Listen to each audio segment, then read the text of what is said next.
नमस्कार दोस्तों, advocate Dinesh Singh Chauhan channel में आपका स्वागत है। दोस्तों, वीडियो बनाने के दो मकसद हैं।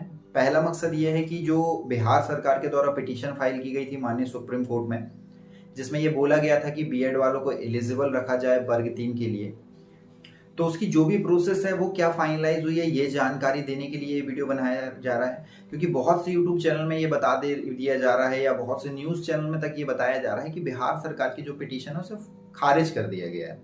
बट उसका क्लैरिफिकेशन क्या है, एक्चुअल में क्या हुआ है, इसके लिए वीडियो बनाया जा रहा है। दूसरा कि उस खारिज वाले वीडियो को देखने के बाद जो एमपी के पिटिशनर करता है, मतलब जो बीएड वाले पिटिशनर हैं, वो ये कंटिन्यू मैसेज और कॉल कर रहे हैं और वो परेशान हो रहे हैं कि सर वहाँ पर उस स्टेट के खारिज हो गई है तो क्या हमारी भी खारिज हो जाएगी, या हमारी भी खारिज हो जाएगी तो फिर हमारी नौकरी क्या चली जाएगी। इस टाइप के बहुत से क्वेश्चंस उनके मन में हैं। तो सारे क्वेश्चंस के सवाल के साथ मैं ये वीडियो बना रहा हूँ। तो दोस्तों, सबसे पहले ये बात हमें जानना जरूरी है कि पिटीशन जो हुई है वो खारिज नहीं हुई है। वहां पर पिटीशन को विड्रॉन कर लिया गया।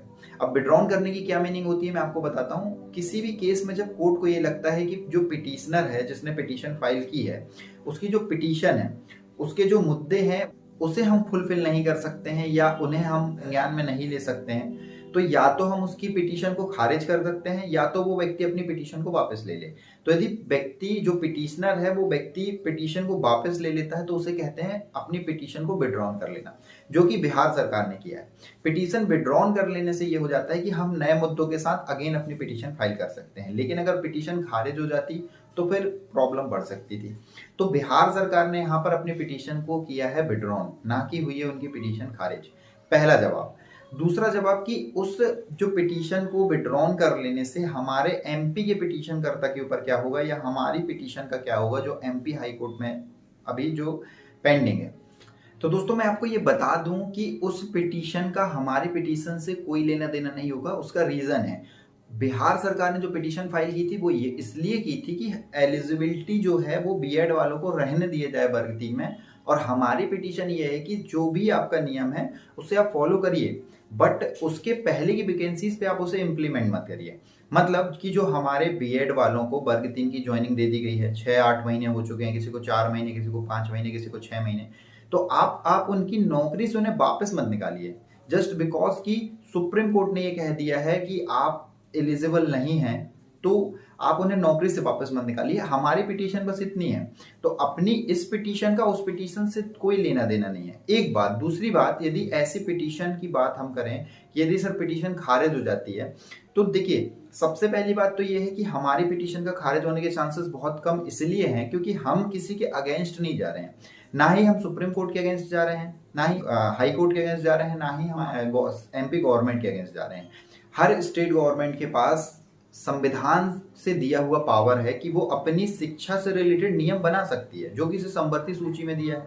मतलब कि यदि स्टेट गवर्नमेंट चाहे तो वो अपने रूल्स बना सकती है अपने वैकेंसीज को लेके, अपने एजुकेशन को लेके, और उस पे स्टेट गवर्नमेंट के अलावा सेंट्रल गवर्नमेंट भी बना सकती है। तो यहाँ पे सेंट्रल गवर्नमेंट का तो कोई स्टेक ही नहीं है। क्यों स्टेक नहीं है? क्योंकि सेंट्रल गवर्नमेंट को इससे कोई लेना देना ही नहीं है।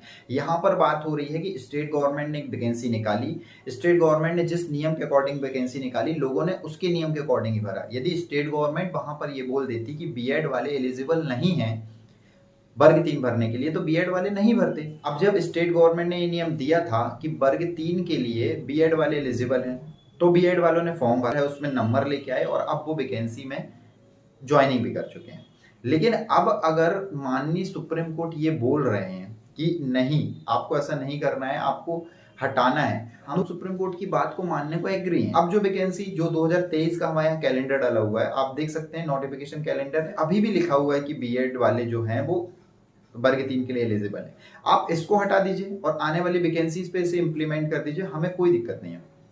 आप इसे लागू रहने दीजिए, हमें कोई दिक्कत नहीं होगी। लेकिन जिनकी नौकरी लग चुकी है आप उन्हें मत हटाइए, हमारा बस इतना सा कहना है। तो इस पिटीशन का खारिज होने के बहुत ही कम चांसेस हैं क्योंकि हम प्रीवियस वैकेंसी की बात कर रहे हैं जो ऑलरेडी फुलफिल हो चुकी है। क्योंकि अगर ऐसा ही होने लगा कि हम माननीय सुप्रीम कोर्ट के किसी आदेश को लेके उसके प्रीवियस को यदि बात करने लगे या प्रीवियस के ऊपर उसको लागू करने लगे तो बहुत प्रॉब्लम हो जाएगी। अभी एमपी कांस्टेबल का पेपर चल रहा है, एमपी कांस्टेबल की दौड़ चल रही है। अभी उस पर यह भी कहा गया है कि इसमें मेरिट लिस्ट बनेगी, मेरिट लिस्ट के बाद वेटिंग लिस्ट भी बनेगी। वेटिंग लिस्ट जो है पिछले बार की कांस्टेबल में नहीं था। इसमें वेटिंग लिस्ट की जो प्रोसेस है इस बार जोड़ी गई है कि वेटिंग लिस्ट का सिस्टम रहेगा जैसे रेलवे में वेटिंग लिस्ट होती है। तो यदि कांस्टेबल में वेटिंग लिस्ट जोड़ दी गई और कांस्टेबल के अकॉर्डिंग वेटिंग के अकॉर्डिंग यदि किसी व्यक्ति की आने वाले समय में वेटिंग से नौकरी लग गई, तो ऐसे तो 2017 में जो दौड़ा हुआ था या इसके प्रीवियस जो एमपी कांस्टेबल की वैकेंसी हुई थी उस पर वो व्यक्ति आ जाएगा जो पॉइंट से बाहर था और वो ये बोलने लगेगा कि सर पिछले बार वेटिंग नहीं थी तो इस बार आपने वेटिंग लिस्ट क्यों ऐड करी। यदि आप इस बार वेटिंग लिस्ट ऐड कर रहे हैं तो आप पिछले बार की वेटिंग लिस्ट वालों को भी इसमें डालिए या तो इस बार की वेटिंग लिस्ट वालों को आप हटाइए। तो आपको कैसा लगेगा जब आप नौकरी ले लें वेटिंग लिस्ट के बाद और साल 1.5 साल के बाद कोई व्यक्ति कोर्ट जाए और फिर आपकी उसकी नौकरी को बो जाए। तो बस हम यही चाहते हैं कि उनकी नौकरी ना छीनी जाए, एक बात। दूसरी बात, जो भी आपका नियम है या जो भी माननीय सुप्रीम कोर्ट ने तय किया है अपने डिसीजन में अगस्त में, और वो उन्होंने ये बोला है कि बीएड वाले एलिजिबल नहीं होंगे वर्ग 3 के लिए, तो आगामी वैकेंसीज में आप उसको इम्प्लीमेंट कर सकते हैं, हमें कोई दिक्कत नहीं होगी। इसके अलावा हम बहुत इंपॉर्टेंट बात करने वाले हैं उन बीएड वाले स्टूडेंटों के बारे में जिन्हें नौकरी मिल चुकी है, जो नौकरी कर रहे हैं लेकिन अभी भी शांति से बैठे हुए हैं। इतना आप याद रखिएगा कि वर्ग 3 की वैकेंसीज ज़्यादा आती हैं, बीएड से ज़्यादा डीएड वाले जो हैं वो मार्केट में अवेलेबल हैं। बीएड वाले के ऊपर डीएड वाले हावी हो सकते हैं। यदि आप लोग चुपचाप बैठे रहेंगे तो पिटीशन करता भी बहुत कम ही आ रहे हैं। इसके अलावा बहुत से पिटीशन करता को ये लग रहा है कि ये सिर्फ पैसा वेस्ट है। तो इतना याद रखिएगा 32,000 रुपये पर मंथ की नौकरी है, आने वाले भविष्य में सैलरी बढ़ेगी। अगर उस नौकरी को बचाने के लिए अगर आप आज पैसे खर्च नहीं करेंगे और अगर आपकी नौकरी चली गई तो फिर आप क्या करेंगे, आपके लिए बहुत प्रॉब्लमेटिक हो जाएगा ये। तो मेरे हिसाब से आपको ये करना चाहिए कि 15-20 लोगों का ग्रुप एक साथ हो गए और मैक्सिमम जितने हो सकें, लेकिन मिनिमम 20 लोग तो आप हो ही जाइए और वो सब पैसे इकट्ठे करके और कम से कम एक पिटीशन आप लोग जरूर फाइल करें जिसमें सारे पिटीशनर अपने नाम आप ऐड करें, क्योंकि जितने ज़्यादा आप पिटीशनर के रूप में होंगे उतना ज़्यादा आप लोगों के लिए प्रॉफिट होगा, आपके केस के लिए प्रॉफिट होगा। लेकिन जितनी कम आपकी पिटीशन रहेगी या जितने कम पिटीशनर की संख्या रहेगी उतना ज़्यादा आपको प्रॉब्लम फेस करना पड़ सकता है। यदि आप चाहते हैं कि पिटीशन के लिए हम आपकी हेल्प करें तो आप हमारे हेल्पलाइन नंबर पे भी फ़ोन कर सकते हैं। इसके अलावा जो मैंने कमेंट सेक्शन में पढ़ा वो ये पढ़ा था कि डीएड वालों के जो साथ हैं वो तो जबलपुर के बहुत बड़े बड़े एडवोकेट्स हैं या एमपी हाई कोर्ट के बहुत बड़े बड़े एडवोकेट्स लड़ रहे हैं, तो उनके सामने न्यू एडवोकेट हैं या ऐसे एडवोकेट जिनको ज़्यादा एक्सपीरियंस नहीं है, कैसे फाइट कर पाएंगे।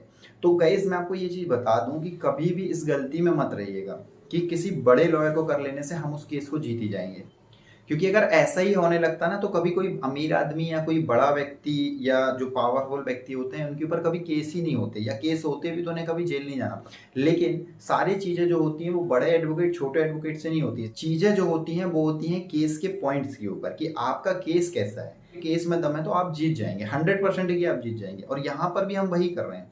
सबसे पहली बात तो हमने ये बोला ही नहीं है कि आप आने वाली वैकेंसी में ये चीज़ इंप्लीमेंट करना मत करिए। हमने ये भी नहीं बोला कि माननीय सुप्रीम कोर्ट का जो ये निर्णय है ये गलत है, लेकिन हमने सिर्फ इतनी ही बात रखी है कि इस जो आपका अगस्त में जो आया हुआ है इसको आप पुराने जो वैकेंसीज फुलफिल हो चुकी हैं उस पर इम्प्लीमेंट मत करिए। और यही चीज़ अगर भविष्य में एमपी कांस्टेबल के साथ होती है, पटवारी के साथ होती है, तो हम उनका भी साथ देंगे जो सही है और जो वाजिब है।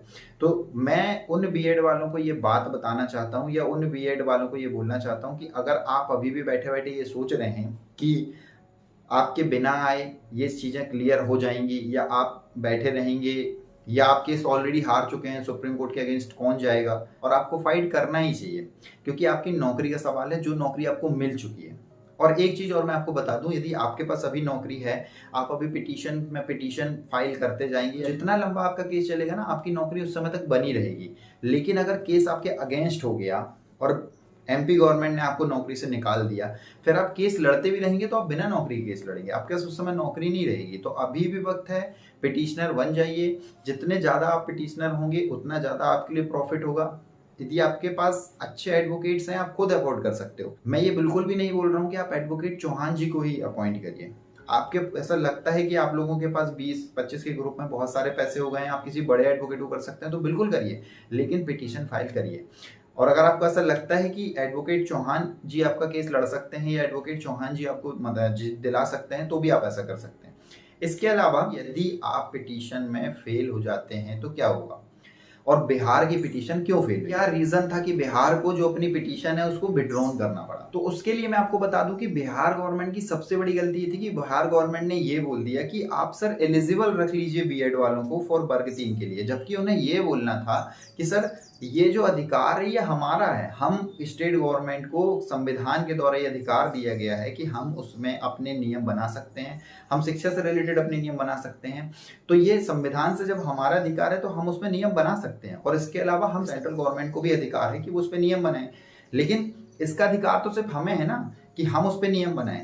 उन्हें अगर ये स्टेक रखते तो जीत भी सकते थे, लेकिन हमें बिहार के पिटीशन से कोई मतलब नहीं है। हमारी यहाँ पे यही पिटीशन है कि एमपी गवर्नमेंट को ये अधिकार है कि वो आने वाली वैकेंसीज के क्वालिफिकेशन को सेट कर सकती है।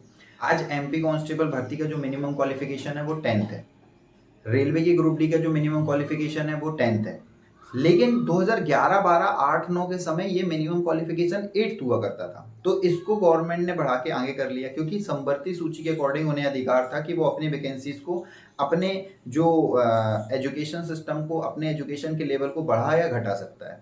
अब उन्होंने 10वीं कर दिया है। भविष्य में यदि एमपी गवर्नमेंट ये चाहती है हमारे कांस्टेबल 12वीं बेस से भर्ती होंगे तो वो 12वीं बेस कर सकती है। तो जब हमें ये अधिकार है तो हम इसके लिए भी अधिकार रख सकते हैं कि हम वर्ग 3 वालों को डीएड के लिए अप्लाई अलाउड कर सकते हैं या नहीं, वर्ग 2 वालों को हम डीएड वालों को भी दे सकते हैं या नहीं। क्योंकि यहाँ पर स्टेट गवर्नमेंट तो पार्टी है नहीं, पार्टी तो है बीएड वाले और डीएड वाले। तो जो बीएड वाले हैं उन्हें बस यही कहना है कि सर आपका जो रूल है वो हमें मंजूर है, बट जो आपका जब डिसीजन आया, आपका जब जजमेंट आया, आप उसे रूल्स ही बना दीजिए, आप उसे कानूनी बना दीजिए कि बीएड वाले जो हैं वर्ग 3 के लिए कभी एलिजिबल नहीं होंगे। हमें कोई आपत्ति नहीं है, लेकिन जब आप रूल बना रहे हैं उसके बाद आप उसे इम्प्लीमेंट कर दीजिए। आप उसकी पहले की वैकेंसी में आप उसे इम्प्लीमेंट मत कीजिए, बस हम यही चाहते हैं। और मैं बस इसके अलावा यही कहना चाहता हूँ कि बीएड वाले अभी भी समय है, आप लोग इकट्ठे हो जाइए, क्योंकि आप लोग अगर 6 से 7 हज़ार भी हैं और मिनिमम 1,000 से 2,000 रुपये भी अगर आप मिला लेते हैं तो 1 से 1.5 करोड़ रुपए आपका बनता है।